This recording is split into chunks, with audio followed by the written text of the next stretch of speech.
Welcome to the TopRank Marketing News Roundup. I'm Tiffani Allen. And I'm Joshua Nite, and I'm still a little twitchy from eating all my leftover Halloween candy. Got a little sugar rush? Yeah, well, I figure leftover Halloween candy means all of the candy that your child did not eat on the first night of Halloween, right? Right. See, he was causing a bunch of drama about it being gone. It's like, if you really wanted it, you would have been a soldier and you would have eaten it all. Yes. He's going to be real mad about Christmas, too. If you're not sick on November 1st, you have done Halloween wrong. Yes. So do Halloween right.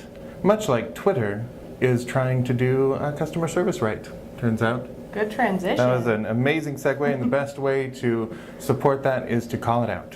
Yes, good segue. Twitter announced that they are introducing a quality filter tool on their accounts that will let you use an AI to automatically prune abusive and profane and unpleasant tweets like ats that come at you, so you won't even have to see them on your timeline. That's awesome. I think it's super cool. They're also working on training the AI to get rid of spam content and threats and that kind of thing. It won't do it for people that you have interacted with, so if somebody's being a jerk to you, ignore them, let the bot take care of it. Seems like if Twitter is going to make the, a leap forward, AI is the way to go. There's just no way to police all that content. No. So I'm proud of them. Also, for marketers, they rolled out a cool thing that is also about automation, which is automated quick replies and DMs for your business. So you can program a set of responses, and you can have multiples within categories based on the kind of questions you're being asked. You can do deep linking to Twitter, which is the best kind of linking, and you can also link to external sites in these. So it kind of helps Twitter be more of a customer service platform, again, without having somebody monitor 24/7. Right. It's helpful for weekends and nights when people want to sleep and have families. Yeah, I would be cautious about letting this replace all of your Twitter interaction with people. Right. But if you know that when someone has a problem and it needs to go to DM, then I think that's where to use that. Absolutely. At least you get some response there right away, so it gives you time to notice, take care of the issue yourself. Please enjoy this deep linking while you wait. Shallow linking you will not do for our company. No, absolutely not.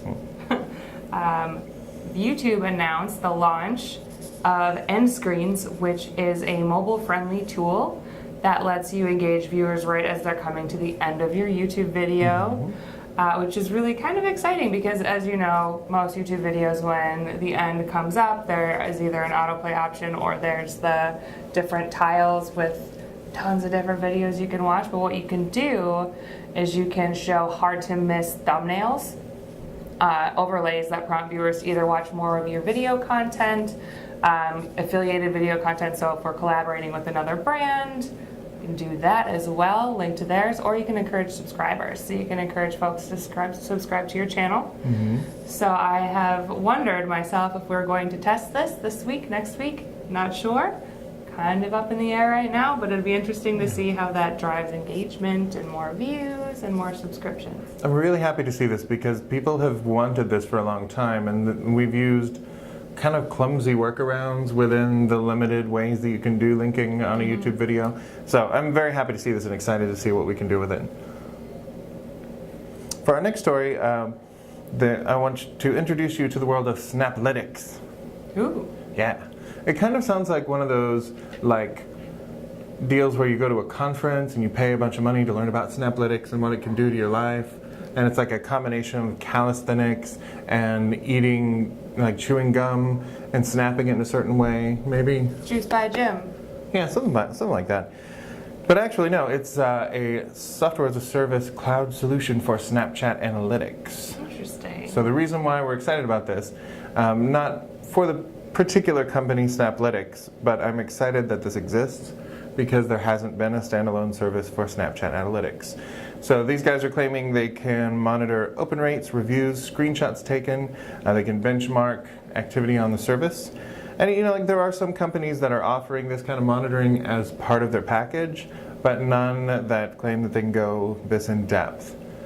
So I'm not endorsing this, Snaplytics itself, but I'm happy to see that this kind of information is gettable from Snapchat at all. Absolutely. And hoping that this inspires them to beef up their internal analytics a little bit. So I think that's a space to watch. If you're offering advertising, you should offer some way to track how things are performing organically as well. Turns out you got to have the data to make the purchasing decision.